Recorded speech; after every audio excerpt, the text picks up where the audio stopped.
লাশ হয়ে বের হওয়ার চেয়ে ডিভোর্সি ট্যাগ নিয়ে থাকা ভালো। তো যেই জায়গায় আমার বনিবনা হচ্ছিল না সেই জায়গা থেকে আমি ডিভোর্স নিয়েছিলাম। আমার ডিভোর্সি ট্যাগ নিয়ে ঘুরতে আমার কোনো সমস্যা ছিল না। এর আগেও যে আপনার একটা বিয়ে হয়েছিল, তো সেখানে দুটো বাচ্চা ছিল, তো অনেকেই লিখছে যে অন্যের স্বামী ভাগিয়ে নেয়ার একটা প্রবণতা অনেক আগে থেকেই তিথির আছে। এই জিনিসটাকে আপনি কিভাবে ব্যাখ্যা দিচ্ছি? আমার এক্স হাজব্যান্ড তো জীবিত, তাই না?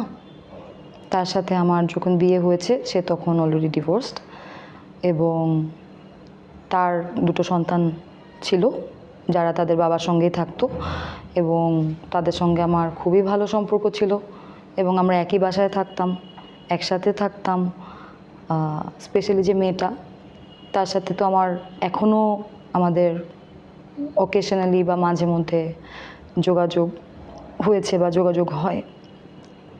তো আমার ডিভোর্স হয়েছিল, এটা আমাদের বনিবনা হচ্ছিল না, এই কারণে আমরা ডিভোর্স নিয়েছিলাম। এবং এখানে আরেকটা কথা, অনেকে বলছে না যে এখন তো সবাই অনেক কাব্যিক কথা বলছে, অনেক ইমোশনাল কথা বলছে, তো বলে না যে লাশ হয়ে বের হওয়ার চেয়ে ডিভোর্সি ট্যাগ নিয়ে থাকা ভালো।